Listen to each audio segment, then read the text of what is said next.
Welcome, this is Daily Habits with Suzanne Goldston. When I decided I wanted to launch this podcast platform, I wanted to lead with something edgy and real, something that is relevant in everyone's life. And as weird as it might seem, death was what I came up with. So up next, we will talk about death. But first, a little bit about me. For the last 20 years, I've been teaching and practicing yoga, meditation, breathwork or pranayama, and working with energy of all kinds. Balance and harmony is very important to me, and I cultivate it using my psychic gifts and journeying into the unseen realms for guidance and information. I love purposeful play with crystals and stones and sacred geometry, and creating vibrational elixirs for everything you can think of. I definitely pay attention to the stars and planets and love astrology, and I like to connect with the elements earth, fire, water, wind, and ether in all kinds of ways. I've been through a lot of experiences and taken a lot of opportunities and chances and think I have something worth sharing. It's my hope that I can make a positive contribution in your day. If you want to take the next step, visit SuzanneGoldston.com. Thanks for listening. My life, my plans for my life, my consciousness, and my soul changed forever recently. Up until this experience, I would have said that 2020 had been a truly phenomenal year for me and the work I'm here to share on the planet, and I would still say that. But September 13th changed everything. I had the most shocking, traumatic, and extremely stressful experience of my life. It never crossed my mind that something like that could happen to me. After a truly blissful night together, a man I have been with for 15 plus years died suddenly as we were in bed together. Even as I say that, I can still hardly believe this happened to me. I'm a word freak, so I don't use the word traumatic frequently or lightly because I understand the energy and power words have to influence absolutely anything and everything in ways we want and in ways we don't want, depending on our skill, awareness, and consciousness in choosing those words.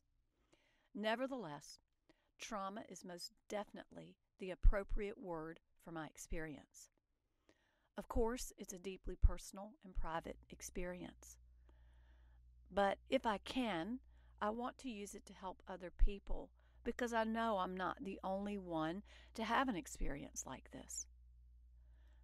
I'm sure I might be like many of you in that I had never really been with someone when they die, much less the way Mark's death took place. It is only recently that I can use the word death instead of passing. Again, this is my connection with the energy of words. Of course, Mark's death involved emergency services, various law enforcement officers, and the coroner, the authorities, if you will. On top of the devastating realization that my beloved was gone, I had to deal with all these people in my home, in my sacred space, poking around for clues to what law enforcement called a potential crime scene. What the hell? When the officers said that, another level of shock and stress descended on me. Not only was every part of my being in complete overload, but true to the surreal nature of the whole thing, law enforcement thought they could be investigating a crime. Really? It never occurred to me that I would be a suspect in this tragedy because I was completely lost in trying to digest that something like this could be and actually was happening. I was in a state of complete shock that Mark was gone, and on top of that, I was a suspect in his death. I understand law enforcement has a job to do, and I'm sure it can be a thankless job. And I know crimes are committed, But being treated like you had something to do with the death of your loved one is truly indescribable. It added an additional level of stress and shock to a situation that was already deeply traumatizing. Law enforcement actually came out of my house with holy ash, salt for my neti pot, and teeth whitening gel, and said, "What is this?" like I was a drug addict. I was barely able to function or think. I was in deep shock. I told them flatly I had nothing to hide. I said, "Take whatever you want back to your lab for testing." There was a slight shift in the energy then, and they were more respectful of what I was clearly going through. But how many people are put through this charade unnecessarily? Isn't there a better, kinder, gentler way to handle such a difficult situation? There has to be. I felt deeply violated by their presence in my most sacred places in my home, poking around in my stuff, trying to find something to prove I was responsible in some way. It's hard to believe the number of personnel there were truly needed. And it felt intimidating. They made me leave my own house and sit outside. I kneeled right by my front door.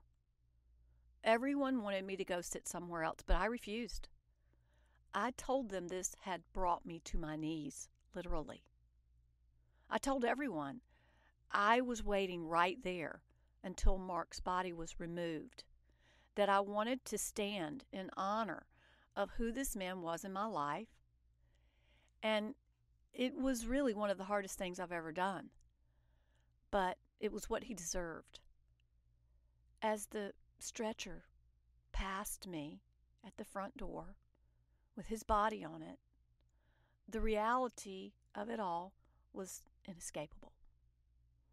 I have spent much time in reflection about the incredibly powerful, helpful, loving, selfless impact this man had and still has in my life, and my gratitude for the time we had together. Of course, it wasn't perfect, but what is? What I learned about myself is priceless. And even though I'm sad, I've chosen to focus as much as possible on gratitude for who he was, the time we had, and the deep love we shared. The question for me has become, how can my experience help someone else?